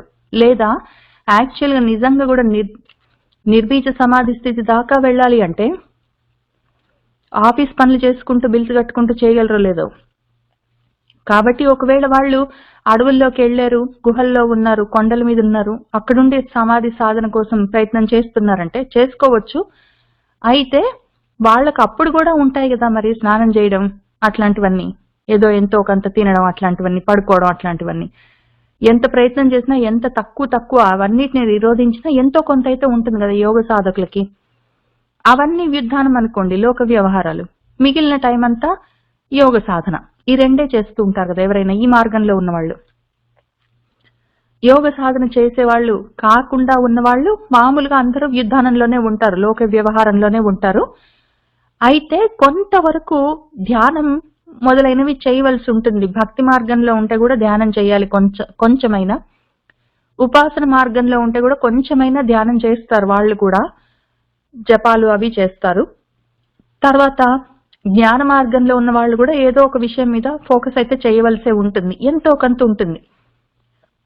ఎవరికైనా సరే ఈ నిరోధం ఎంతో కొంత అవసరం, కొంచెం ఫోకస్ చేయాలి. ఆఫీస్ పని చేసే వాళ్ళు కూడా నేను ఆఫీస్ పని చేస్తున్నా, నన్ను డిస్టర్బ్ చేయొద్దని చెప్పి ఆ వస్తువు మీద ఫోకస్ చేస్తారు. వాళ్ళు ఏం పని చేస్తున్నారు ఆఫీస్ పని మీద కొంచెం సేపైనా ఫోకస్ చేస్తారు, ఏదైనా సరే. అటువంటి ఫోకస్లన్నీ కలగాపులగం కాకుండా ఇక్కడ ఓన్లీ యోగ సాధన చేసుకునే వాళ్ళు, ఓన్లీ యోగుల గురించి చెప్పుకుందాం. ఆ యోగ మార్గంలో ఉన్నవాళ్ళు, ఆ యోగ సాధన చేసుకుంటున్న వాళ్లకు ఉంటే యోగ సాధన ఉంటుంది, నిరోధం లేదా వ్యుత్థానం ఉంటుంది. వాళ్లకు లోక వ్యవహారం. ఇనీషియల్ గా వాళ్లకు వ్యుత్థానం ఎక్కువ ఉంటుంది, కానీ వాళ్ళు కొంచెం ఆ యోగ సాధన మీద ఫోకస్ చేయడానికి ప్రయత్నం చేస్తుంటారు. ధారణ, ధ్యాన, సమాధుల కోసం ప్రయత్నం చేస్తుంటారు. వాళ్ళు లోక వ్యవహారంలో పనులు చేస్తుంటారు. వ్యుత్థానంలో ఉన్నప్పుడు ఆ వ్యుత్థాన సంస్కారాలు ఉంటాయి వాళ్ళ మనసుకి, ఆ సంస్కారాలు ఉంటాయి. వాళ్ళు ఏం పని చేస్తున్నారో అది పట్టుకొని ఉంటుంది కదా ఆ టైంకి వాళ్ళ మనసుకి. ఒకవేళ వాళ్ళు క్వైట్ గా కూర్చొని ధ్యానంలో ఉన్నప్పుడు ఆ ధ్యాన సంస్కారం, ఆ యోగ సంస్కారం వాళ్ళని పట్టుకొని ఉంటుంది. ఈ రెండే సంస్కారాలు ఉంటాయి వాళ్ళకి, వ్యుత్థాన సంస్కారం లేదా నిరోధ సంస్కారం. ఈ వ్యుత్థాన నిరోధ సంస్కారయోహో, ఈ రెండు ఒక్కొక్కసారి అభిభవం అంటే తగ్గిపోవడం, ప్రాదుర్భావం ఎక్కువ అవ్వడం ఉంటుంది. వాళ్ళు పొద్దునంతా ఆఫీస్ పని చేస్తున్నారు, సాయంత్రం ఒక గంట సేపు ధ్యానం చేస్తున్నారు అనుకోండి. పొద్దునంతా ఆఫీస్ పని చేస్తున్నప్పుడు వేరే పనులలో ఉన్నప్పుడు ఆ సమయంలో వాళ్లకు ఈ యోగ సాధన అభిభవం అవుతుంది, తగ్గిపోతుంది. ఇంకా అప్పుడు ఆ చిత్తవృత్తులు ఉండవు, వాళ్ళకి మనసులో ఆలోచనలు ఉండవు, ఆ సంస్కారాలు ఉండవు. సంస్కారం అంటే ఇక్కడ ఆలోచన, భావన, అది ఉండదు వాళ్ళకి, చాలా తక్కువ ఉంటుంది. ఆ టైంలో వాళ్ళకి ఈ లోక వ్యవహారాల గురించిన సంస్కారాలు ప్రాదుర్భావం బాగా పైన ఉంటాయి. సాయంత్రం ఇంటికి వచ్చారు, వాళ్ళు కాళ్ళు చేతులు కడుక్కొని చోటు చప్పుడు చేయకుండా కూర్చున్నారు, సాధన చేసుకుంటున్నారంటే అప్పుడు ఆ నిరోధ సమయంలో వాళ్ళకు యుద్ధాన సంస్కారాలు, లోకం గురించిన సంస్కారాలు, ఆ ఆలోచనలు అభిభవమై ఉంటాయి, తక్కువగా ఉంటాయి, కంట్రోల్లో ఉంటాయి. ఆ టైంలో వాళ్లకు ఈ సాధన సంస్కారము ప్రాదుర్భావమై ఉంటుంది, బాగా పైన ఉంటుంది. ఒకటి ఎక్కువైందంటే ఒకటి తక్కువ అవుతుంటుంది. లోకంలో పడ్డామంటే ధ్యానం గురించి ఉండదు, ధ్యానంలో కూర్చున్నామంటే లోకం గురించి తగ్గుతుంది, మనసులో ఆలోచన ఆటోమేటిక్ గా జరుగుతుంది. ఎంత జరుగుతుంది, ఎంత ఎక్కువసేపు జరుగుతుంది ఈజ్ ద క్వశ్చన్. మనకు ఈ ధ్యానం గురించే కాదు, ధ్యాన మార్గంలో ఉన్న వాళ్ళు, యోగ సాధన చేసుకుంటున్న వాళ్లే కాదు, జ్ఞాన మార్గంలో ఉన్న వాళ్ళకు కూడా అంతే. లోక వ్యవహారంలో పడ్డారు, ఆఫీస్ పనులు చూసుకోవాలి, ఎవరో ఇంటికి వచ్చారు వెళ్ళారు, ఇట్లాంటివన్నీ ఉన్నాయంటే అప్పుడు ఆ జ్ఞానం ఆర్జించాలన్న ఆలోచన మీద ఆ సంస్కారం, ఆ జ్ఞానం గురించిన సంస్కారము తక్కువ అవుతుంది. అప్పుడు ఉండదు వాళ్ళకి, మనసులో జ్ఞానం గురించిన ఆలోచన ఉండదు, ఏదో లోక వ్యవహారం ఉంటుంది, ఆ సంస్కారం బాగా ఎక్కువ అయి ఉంటుంది. అందుకని పని పెట్టుకొని పనులన్నీ కొంచెం తగ్గించుకోవాల్సి ఉంటుంది. పని చేసుకుంటూ జ్ఞాన మార్గంలో ఉంటానంటే ఇనీషియల్ స్టేజెస్ లో ఒక వాళ్ళు కొంచెం దారికి వచ్చారంటే ఇంకెక్కడున్నా చేయగలరు. కానీ ఇనీషియల్ స్టేజెస్ లో ఇదే లోకంలో పడ్డామంటే పనుంది, ఆఫీస్ పనుంది, ఎవరో ఫోన్ చేశారు, ఏంటో ఉంది, ఏదో రెస్పాన్సిబిలిటీస్ ఉన్నాయంటే మాత్రం ఇంకా జ్ఞాన మార్గంలో ఉన్న వాళ్ళకి ఆ జ్ఞానం గురించిన సంస్కారం తక్కువగా ఉంటుంది, ఇంకా అది డల్గా ఉంటుంది. అప్పుడు అది సాధన ముందుకు వెళ్ళదు. అదే జ్ఞానం గురించిన సంస్కారాల వాళ్ళు చదువుకుందామని ఫోకస్ చేసి కూర్చుంటే లోకంలో ఇంట్లో కూడా ఏం జరుగుతున్నా కూడా పక్కన వాళ్ళు, మన ఇంట్లో పక్కన వాళ్ళే కూర్చొని టీవీ చూస్తుంటే కూడా మనకు దాని మీద సంస్కారం తక్కుతుంది, ఉండదు, ఇంకా దాని మీద ఆలోచన ఉండదు, చదువు మీద ఉంటుంది. కాబట్టి ఇప్పుడు ఆయన ఏం చెప్తున్నాడంటే వ్యుద్ధాన నిరోధ సంస్కారయోహో అభిభవ ప్రాదుర్భావాలు అవుతూ ఉంటాయి. ఒకటి ఎక్కువైందంటే ఒకటి తగ్గుతుంది. నువ్వు లోకంలో విషయాల గురించి ఆలోచిస్తే నువ్వు చేయదలుచుకున్న పని మీద ఫోకస్ తగ్గుతుంది ఆటోమేటిక్, దాని గురించి ఎక్కువ ఉంటాయి ఆలోచనలు, అది కష్టమవుతుంది నీకు యోగ సాధన, నువ్వు ముందుకు వెళ్ళడానికి అది కష్టమవుతుంది. కాబట్టి నిరోధ క్షణ చిత్త అన్వయ, ఈ రకంగా నిరోధం మీద నీ మనసు లగ్నం అవ్వాలి. నువ్వు ఒకవేళ లోకంలో పనులు చెయ్యాలి, యుద్ధానం ఉంది, నీకు ఏవో వ్యవహారాలున్నాయి, చెయ్యాలంటే కూడా తొందరగా దీన్ని ముగించుకొని వెళ్ళాలి, చదువుకోవాలి, వెళ్ళాలి, ధ్యానం చెయ్యాలి అని దాని మీద నీ మనసు ఊరికే వెళ్తూ ఉండాలి. నువ్వు నిజంగా వెళ్ళి కూర్చోవాలి, ఒక గంట సేపు చదువుకోవాలి, ఎవరో పెద్దవాళ్ళు చెప్పిన విషయం ఒక గంట సేపు వినాలి, ఏదో ఒక విషయం చదువుకుంటున్నావు దాని గురించి నోట్స్ రాసుకోవాలి, దాని గురించి ఆలోచించుకోవాలి, ఏంటో విన్నావు అది సరిగ్గా అర్థం కావట్లేదు, మనసులో నిలబడట్లేదు, దాని గురించి ఆలోచించుకోవాలి ఏం చెయ్యాలి అని జ్ఞాన మార్గంలో. లేదు ఒక గంట సేపు 2 గంటలు, నిన్నటి వరకు 3-4 నెలల నుంచి నేను గంట సేపు చేస్తున్నాను ధ్యానం, ఇవాళ నుంచి పెంచుతాను అనుకున్నప్పుడు వెళ్ళాలి, ధ్యానం చేసుకోవాలి, వెళ్ళి కూర్చోవాలి అన్న ఆ సంస్కారము ఎక్కువ ఉండాలి, ఆ తాపన, ఆ తాపత్రయం. అటువంటి నిరోధ క్షణ దాంతో నీ చిత్తము అన్వయమై ఉండాలి, మొత్తం నీ మనసంతా దాంతో అన్వయమై ఉండాలి, దాంతో తిరుగుతూ ఉండాలి, వెళ్ళాలన్న ఆ తాపత్రయం ఉండాలి. అప్పుడు ఏమైతుందంటే ఒక్క క్షణమైనా సరే, ఆ నిరోధ క్షణం ఒక్క క్షణమైనా ఉన్నా కూడా అటువంటి కాన్సన్ట్రేటెడ్ మూమెంట్స్ అన్ని ఉంటాయి కదా నీకు. ఈ సంస్కారం, నిరోధ సంస్కారం ఉంది కదా, నీ ధ్యాన యోగ సంస్కారం లేదా నీ జ్ఞాన యోగ సంస్కారం ఉన్నది కదా, బయట యుద్ధాన వ్యవహారాలని నిరోధించే సంస్కారం ఉంది కదా, అది అప్పుడప్పుడు ఒక్కొక్క క్షణం ఉన్నా కూడా అదేం చేస్తుందంటే నీ చిత్తాన్ని అన్వయిస్తుంది, నీ చిత్తాన్ని కొంచెం మారుస్తుంటుంది. ఇది వినండి జాగ్రత్తగా. నీ చిత్తాన్ని ఇది కొంచెం కొంచెం ఒక్కొక్క క్షణం ఉన్నా సరే కాన్సన్ట్రేటెడ్ గా ఇటువంటి నిరోధ సంస్కారం నీ చిత్తాన్ని కొంచెం కొంచెం అన్వయిస్తుంటుంది, మారుస్తుంటుంది, అంటే శుద్ధి చేస్తుంటుంది. ఇది మనసు చిత్తశుద్ధి అవ్వడానికి ఇదే స్టెప్. ఈ విధంగా చెయ్యాలి. నువ్వు ఎక్కడున్నా సరే, ఏ వ్యుద్ధానంలో ఉన్నా సరే, ఏ లోక వ్యవహారంలో నీ పనులలో నువ్వు ఉన్నా కూడా వెళ్ళాలి వెళ్ళాలి వెళ్ళాలన్న టెన్షన్ ఉండి ఎప్పుడో ఒకప్పుడు నువ్వు చేస్తున్న ఈ నిరోధ సంస్కారం ఉంది కదా, అది ఇప్పుడు నువ్వు వ్యుద్ధానంలో ఉన్నప్పుడు అభిభవమై కొంచెం తక్కువగా ఉంది కదా.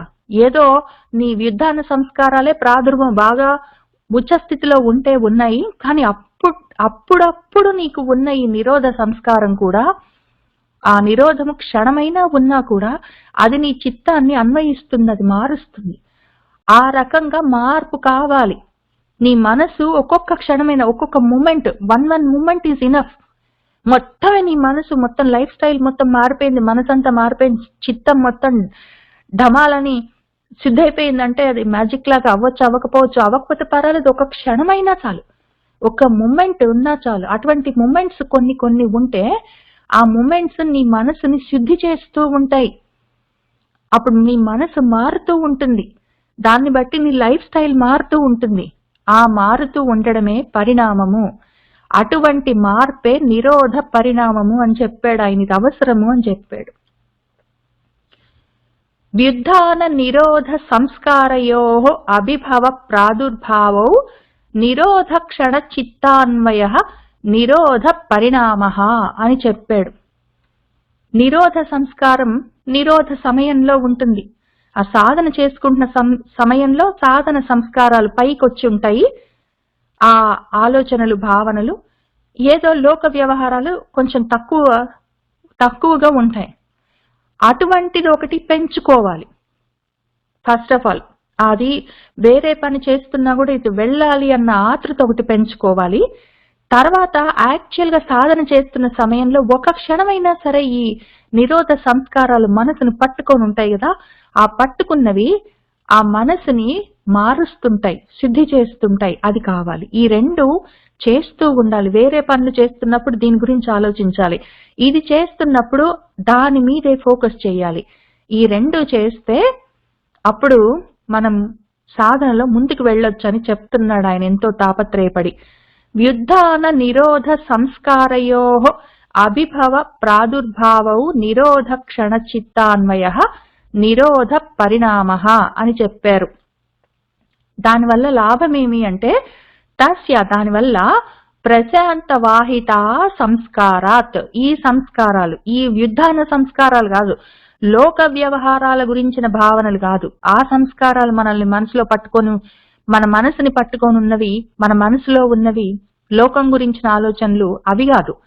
ఈ నిరోధ సంస్కారాలు, ఈ యోగ సాధన గురించి, యోగం కావాలి అన్న సంస్కారాలు ఉన్నాయి కదా, యోగం కావాలి అని ఆత్రం, ఆ యోగ సాధన చేస్తున్నప్పుడు మనసులో కలిగిన ఆ ధ్యానం, ఆ స్థితి, ఆ సంస్కారం, దానివల్ల అటువంటి యోగ సంస్కారాత్ ప్రశాంత వాహిత, ప్రశాంతత నీలో వహిస్తూ ఉంటుంది, అది ప్రవహిస్తూ ఉంటుంది.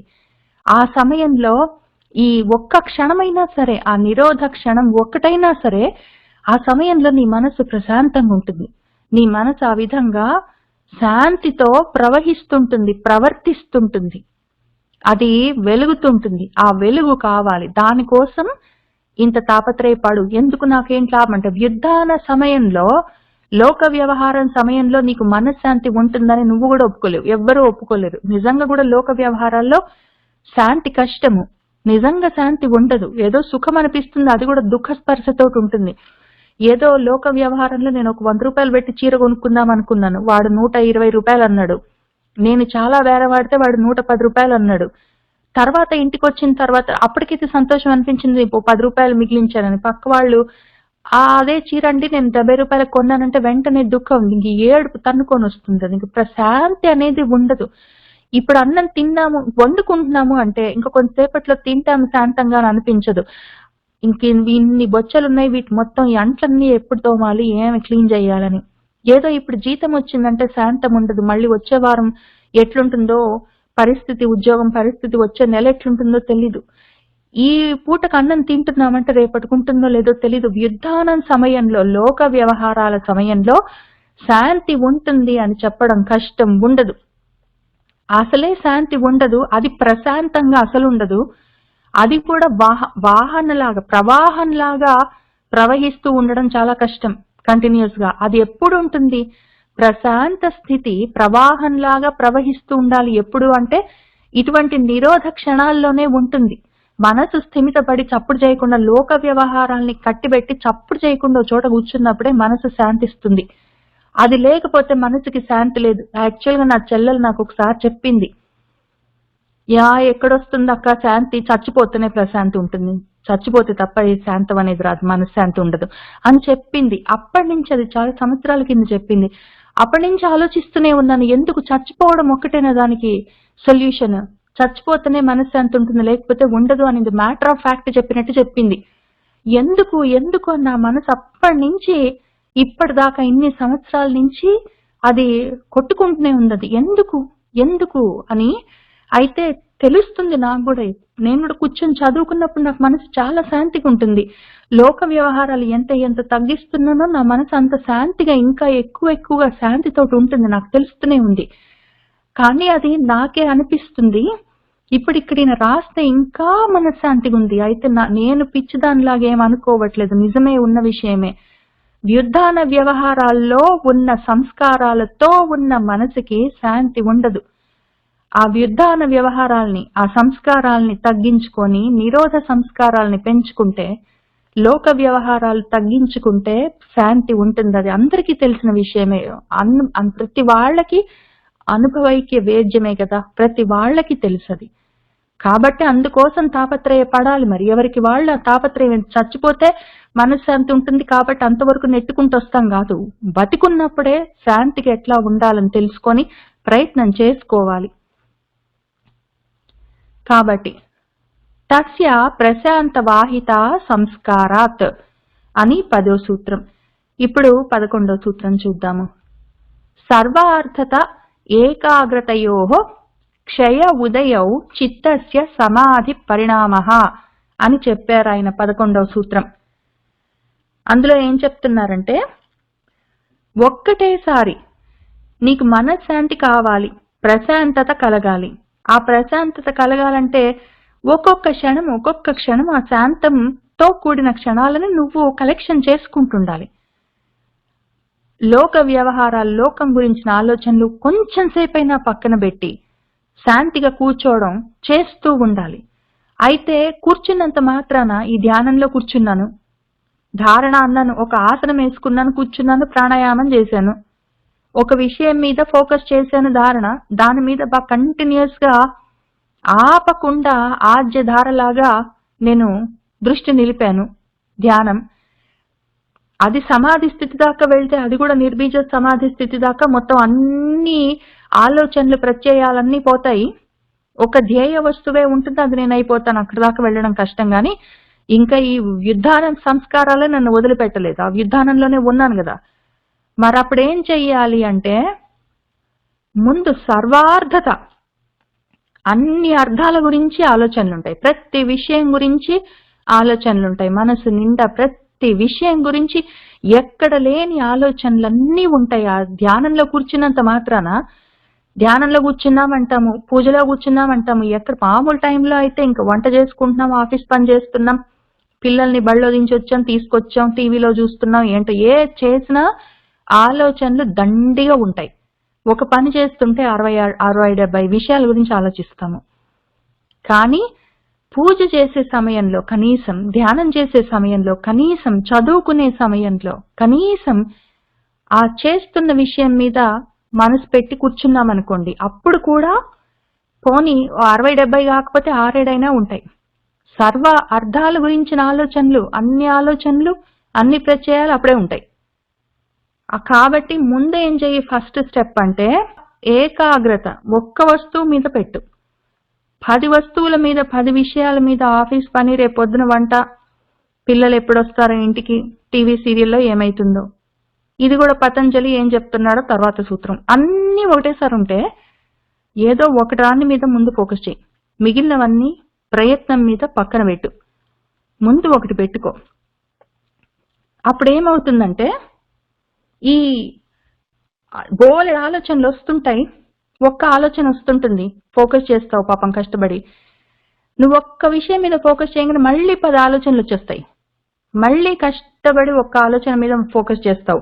అట్లా ఏదో ప్రాక్టీస్ చేస్తుంటావు కదా, అభ్యాసం అదే పనిగా ఆ రకంగా చేస్తూ చేస్తూ చేస్తూ ఉంటే ఏమవుతుందంటే నెమ్మదిగా ఈ సర్వార్థాల మీద ఉన్న ఆలోచనలు ఒక ఏకాగ్రత సాధించడానికి పనికొచ్చే ఒక్క వస్తువు మీద నిలబడి ఉంటుంది ఏదో విధంగా. అప్పుడు ఆ సర్వార్థ విషయాల క్షయమయ్యి ఏకాగ్రత ఉదయం అవ్వాలి. ఆ విధంగా నువ్వు ప్రయత్నం చేస్తే అటువంటి చిత్తస్య, అటువంటి మనసు యొక్క మార్పు సమాధి పరిణామం అని ఈ విషయాన్ని, ఈ సూత్రాన్ని సర్వార్థత ఏకాగ్రతయో క్షయ ఉదయౌ చిత్తస్య సమాధి పరిణామ అని ఇక్కడ ఈయన చెప్పిన దానికి మన భగవంతుడు ధ్యాన యోగంలో చాలా మంచి శ్లోకంలో చెప్పారు. నీ మనసు ఎక్కడికి వెళ్తుంటుందో దాన్ని అక్కడక్కడి నుంచి శనైహి నెమ్మదిగా వెనక్కి తీసుకొనరా అని చెప్పారు. నీ మనసు ఎక్కడ, నువ్వు ఆయన చెప్పారు పాపం, శుచి అయిన ప్రదేశంలో మరీ ఎత్తుగా కానీ మరీ తక్కువగా కానీ ఒక మెత్తటి, మరీ మెత్తగా ఉంటే కూడా బాగుండదు, మరీ గట్టిగా ఉంటే కూడా నీ మనసు అక్కడ ఉంటుంది. కొంచెం కడుపులో ఏమైనా పడేసుకో, కొంచెం మరీ ఎక్కువ తినకు, నిద్ర వస్తుంది, అవన్నీ చెప్పి, కాబట్టి ఎక్కడ డిస్ట్రాక్షన్స్ లేని ప్లేస్ లో నువ్వు కూర్చో అని చెప్పి, ఆ తర్వాత నాసాగ్రం మీద దృష్టి నిలుపు అని చెప్పి, ఇన్ని చేసిన తర్వాత కూడా నీ మనసు ఎక్కడెక్కడికో పోతుంటుంది. అది ఎక్కడెక్కడికి పోతుంటుందో అక్కడక్కడి నుంచి దాన్ని నెమ్మదిగా తీసుకొని రా వెనక్కి. మళ్ళీ చెయ్యి. ఎన్నిసార్లు చేయాలంటే ఎంతవరకు అవసరమో అంతవరకు చెయ్యి. కొంతమంది తొందరగా చేయగలరు, కొంతమంది మనసు చెప్పగానే పిలవగానే వచ్చి కూర్చుంటుంది, కొంతమంది మనసు మరి వినదు. వ్యుద్ధానంలో ఎక్కువ ఉంది అది. నిరోధ సంస్కారాలు తక్కువ, దానికి వ్యుద్ధాన సంస్కారాలు ఎక్కువ. ఏం చేస్తాము? కాబట్టి నువ్వు అంత ప్రయత్నం చెయ్యి, అభ్యాసం చెయ్యి అని ఆయన చెప్పారు. అదే విషయం మన పతంజలి ఇక్కడ చెప్తున్నారు. సర్వార్థత మీద ఉన్న నీ సంస్కారాల్ని ఏకాగ్రత పైకి తీసుకొని రావాలి. ఈ సర్వార్థతాన్ని క్షయం చేసి ఏకాగ్రతని ఉదయం అయ్యేటట్టు, అది పైకి వచ్చేటట్టు మనసుని ప్రయత్నం చేస్తే అటువంటి మార్పు. ఎప్పుడు చూసినా ఒక పని చేస్తుంటే 4 పనులు. అసలు యాక్చువల్గా ఎవరైనా అంటే నేను మల్టీ టాస్కింగ్ చేస్తున్నాను అని ఎవరైనా అంటే, ఓహో మనవాడు యుద్ధాన సంస్కారాల్లో ఉన్నాడు అనుకోవాలి. ఇంకప్పుడు ఏ పని చేస్తున్నారో దాని మీద ఏకాగ్రత ఉండాలి. అదే కదా ఏకాగ్రత. ఏ పని చేస్తున్నామో దాని మీద ఏకాగ్రత లేదు. ఓ పని చేసుకుంటూ 36 ఆలోచిస్తే అది సర్వార్థత. ఆ సర్వార్థత క్షయం చేస్తూ ఏకాగ్రతని పెంచుకుంటూ ఉండడమే సమాధి పరిణామం. సమాధి వైపుకి మనసుని తిప్పడం. సమాధి అంటే ఏంటి? పైగా సమం స్థితిలో దాన్ని నిలబెట్టి ఉంచడం. సమ ఆధి, సమస్థితిలో మనసుని నిలబెట్టి ఉంచడం. అటు ఇటు పెండ్యులం లాగా తిరగకుండా. కాబట్టి ఆ పని చెయ్యండి. సర్వార్థతని క్షయం చేసి ఏకాగ్రతని ఉదయించేటట్టు చెయ్యండి. అది సమాధి పరిణామం అని చెప్పారు పాపం. ఆ తర్వాత ఇప్పుడు ఏకాగ్రత పరిణామం. ఇక్కడ ఏకాగ్రత దాకా వచ్చాం కదా, ఆయన పాపం ఒక్కొక్క మెట్టు చెప్తున్నారు. ఇక్కడ నిరోధ పరిణామం. అసలు యుద్ధానం ముందు నిరోధించు, లోక వ్యవహారాలు కొంచెమైనా తగ్గించుకో. ఎందుకు తగ్గించుకోవాలంటే దానివల్ల ప్రశాంతత, లేకపోతే చచ్చిందాకా శాంతి లేదనుకుంటూ నెట్టుకుంటూ వస్తావు.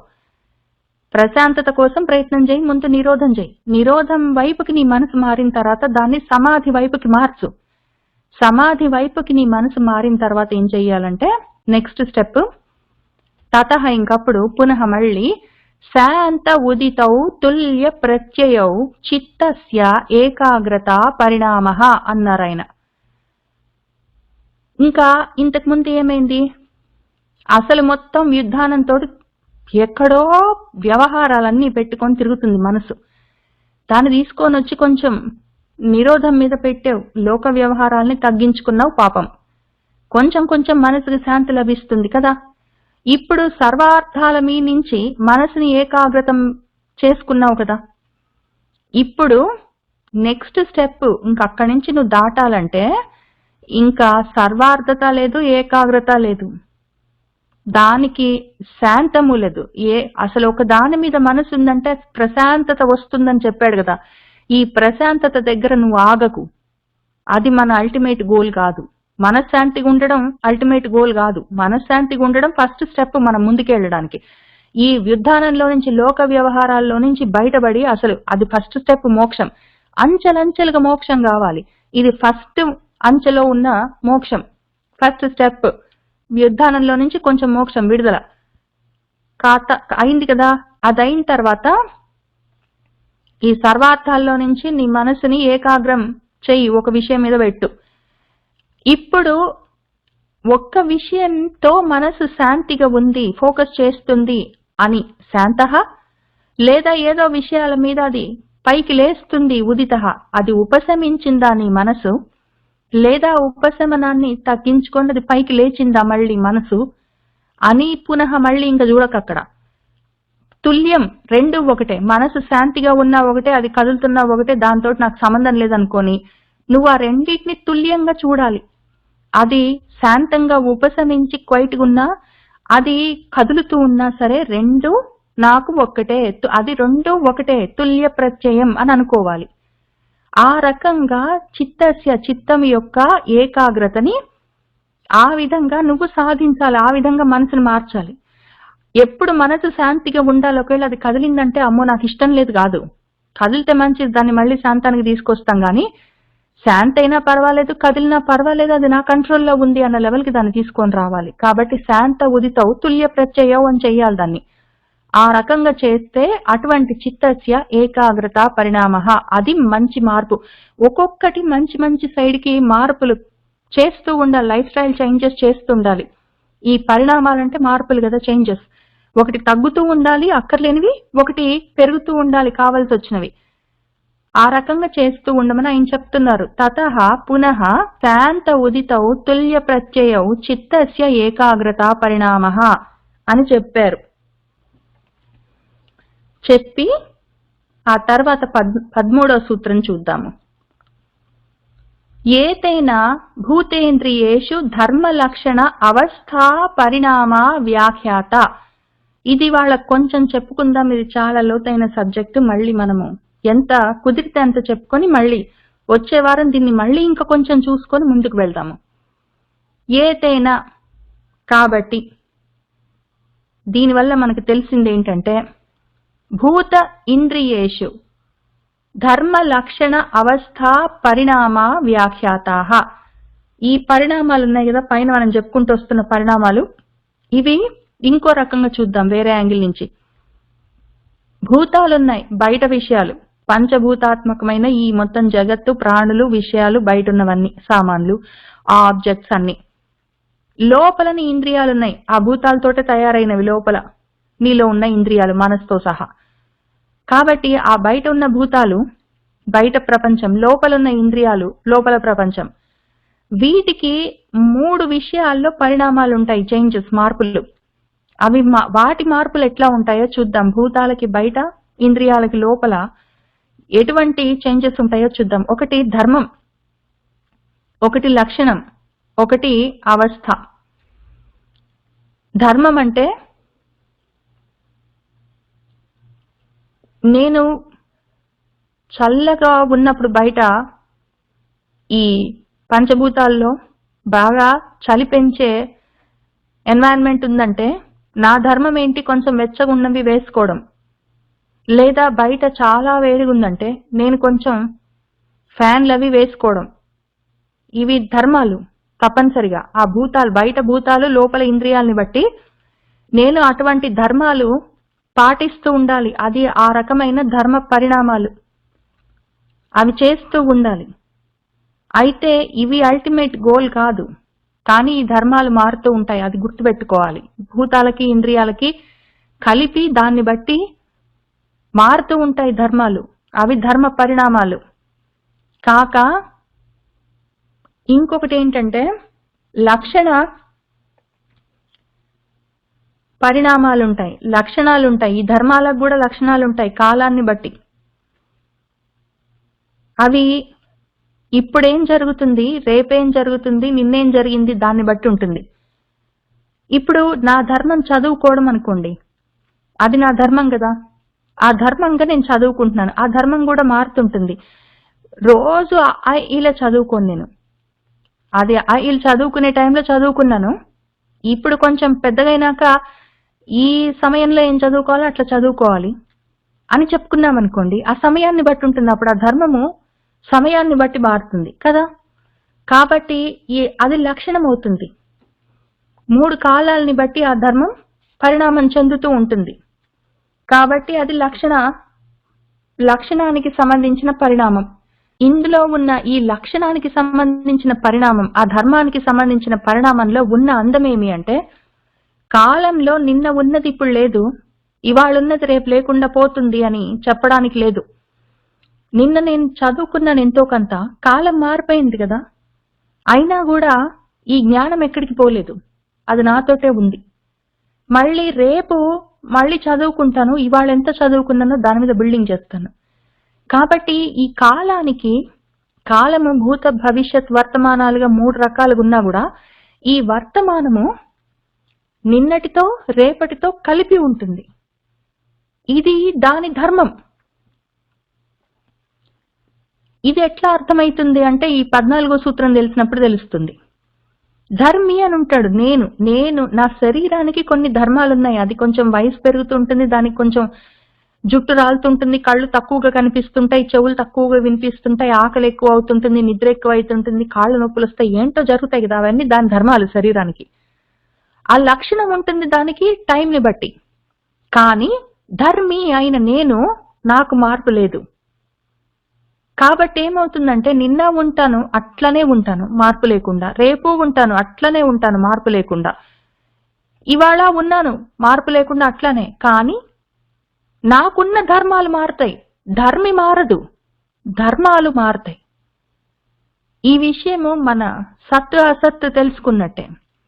మన భగవంతుడు నువ్వు నిన్న ఉన్నావు, ఇవాళ ఉన్నావు, రేపు ఉంటావు అర్జున, పడిపోయేది శరీరాలే ఏదో చొక్కా మార్చుకున్నట్టు అని చెప్పిందే ఇక్కడ చెప్తున్నారు మన పతంజలి. తర్వాత అవస్థ మార్పులు కూడా ఉంటాయి, అవస్థలుంటాయి. మీరు పిలిస్తే మీనా అంటే పలుకుతాను, నా కూతురు అమ్మ అంటే పలుకుతాను, మా అమ్మలు అంటే పలుకుతాను. 3 అవస్థలు, అమ్మగా, కూతురుగా, మీకందరికి స్నేహితురాలుగా ఒకటేసారి ఉంటాను. అయితే ఈ పరిణామాలు ఏంటి మళ్ళీ ఇందులో అంటే, ఒక్కొక్క సమయంలో ఒక్కొక్కటి ఎక్కువ అవుతుంది.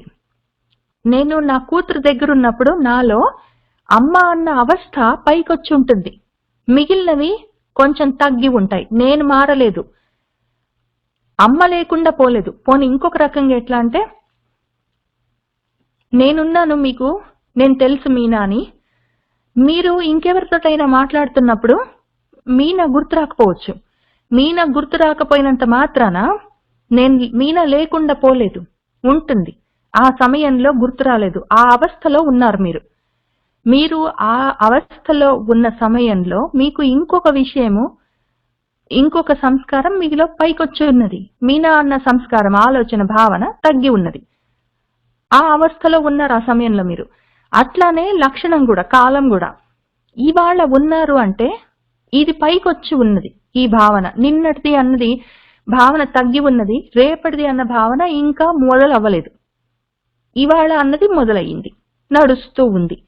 అది ఎట్లా తెలుస్తుంది అంటే, ఒక పని చేశారనుకోండి, ఆ పని చేద్దాము అని మీరు అనుకున్నారు, అది ఇంకా ఆలోచనలో ఉన్నది, అది ఆ అవస్థలో ఉన్నది. మీ ధర్మం పని చెయ్యాలన్న ధర్మము చెయ్యాలి అన్న అవస్థలో ఉన్నది, ఇంకా దానికి ఫలితం రాలేదు. కానీ ఆ ఫలితం మీకు ఊహగా ఉన్నది, అది రేపు అన్న లక్షణంతో ఉన్నది. అదే ధర్మం, అదే కర్మ, ఆ పని చెయ్యాలి మీరు. ఆ ధర్మము ఏ రూపంగా, ఏం పరిణామాలతో ఉందంటే, అది రేపు అన్న లక్షణంతో ఉన్నది. మీ ఊహ ఏదో ఈ పని చేస్తే ఈ ఫలితం వస్తుంది, ఈ పని ఇట్లా చెయ్యాలి అన్న మీ ఊహలో ఉంది. అదే ఇవాళ ఆ పని చేసేశారు, లేదా పని చేస్తున్నారు, అది జరుగుతూ ఉన్నది. అప్పుడు లక్షణము ఇవాళ అయ్యింది, మీ ధర్మము ఇవాళ అనే పని చేస్తూ ఉండడం అన్న ధర్మంలో ఉన్నది, ఇవాళ అన్న రోజులో లక్షణంలో ఉన్నది. అవస్థ ఎక్కడ ఉన్నది అంటే మీరు ఆ కర్మ అవుతూ ఉన్నది, సగమైంది, కొంచెం ఫలం కనిపిస్తున్నది, దాని కొస కనిపిస్తున్నది, చివరన అవ్వబోతున్నది, లేదా అయ్యింది, దాని ఫలితం కనిపించింది అన్న అవస్థలో ఉన్నది. అది ఒకవేళ రేపనుకోండి ఈ పని జరిగిపోయింది కదా, అప్పుడు ధర్మము పని అయిపోయింది అన్న ధర్మంగా మారిపోయింది, అది పరిణామం. లక్షణమేమో నిన్న అని మారింది.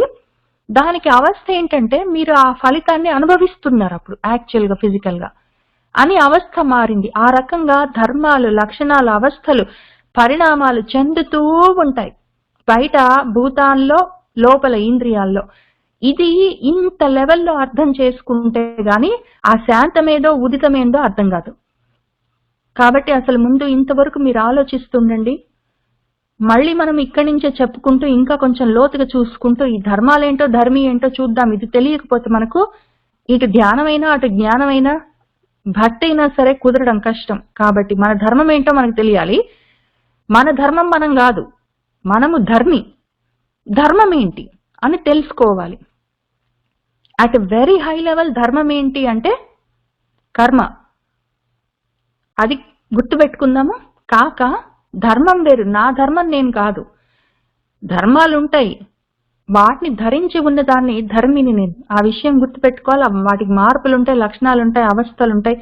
అవన్నీ తెలుసుకుంటూ వెళ్తాం. ఆయన ఎందుకు ఇవన్నీ చెప్తున్నారో కింద సూత్రాల్లో చెప్తారు. ఇవన్నీ ఆయన మళ్ళీ సమాధి స్థితికి, మొత్తం మనల్ని ఇంతకీ బాగా చెయ్యాలని పెట్టుకున్నారు ఆయన. ఫోకస్ తోటి మనం ఒక లక్ష్యాన్ని సాధించడం ఎట్లా, ఆ ధ్యేయ వస్తువు అయిపోవడం ఎట్లా, అక్కడి దాకా మనల్ని తీసుకెళ్లడం ఆయన పని. కాబట్టి బేసిక్స్ నుంచి, ఆయన ఫండమెంటల్స్ నుంచి చెప్తున్నారు.